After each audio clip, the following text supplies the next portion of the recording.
now we're calling on the government to call the bill to committee as soon as possible, so the Manitobans can come and have their say about this important legislation, and so that it passes the next step in the process to becoming law in Manitoba.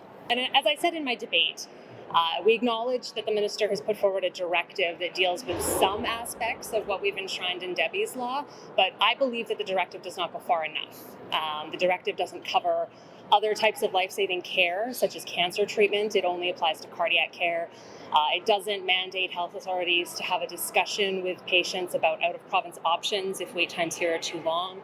And the directive doesn't mandate public reporting of deaths on wait lists. And I think those are all important gaps that are addressed in Debbie's law, and all the more reason why Debbie's law needs to be passed as soon as possible.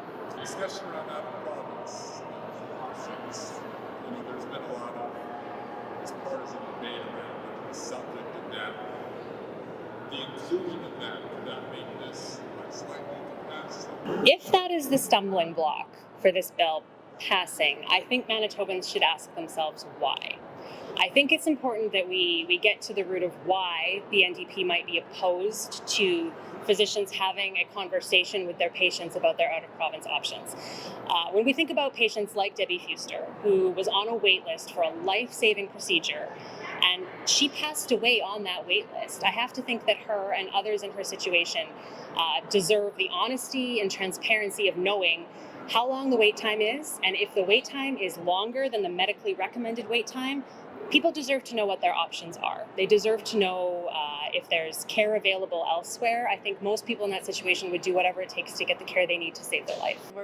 We didn't know what to expect coming into this, and just being able to work with Kathleen and the way the minister treated us as well, we're just really encouraged about this moving forward as a whole and what it's going to do for other families in the province. We're really shocked and excited, and we actually can't believe it happened. Yeah, it's overwhelming. This was only 6 months ago for us. It's still super fresh.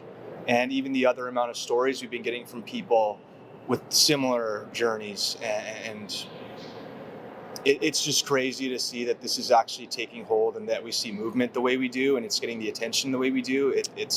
It's really good for Manitobans across the board. So we're really thrilled about today. Everyone cares about this issue. And whether there's disagreements on how it goes forward, that's going to be natural and that's expected. But I was really happy with the level of respect and engagement that we saw on both sides. And that was ultimately encouraging.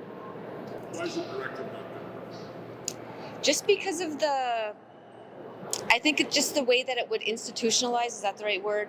That would just make it less movable, less able to be tossed to the side when a new government would come into power. It would make it enduring. It's a lot harder to dismantle. I think it's the very least that we can expect from our healthcare system and our government. And we do want to see this cross more platforms than just the cardiac unit. Yeah. We do want to see this for cancer care. Any sort of life-saving surgery deserves to have the kind of legislation that Debbie's law would be providing. To be open to that. Absolutely. Yeah, if patients are a priority, right? And so if we're going to prioritize care, that has to be the number one issue. Yeah.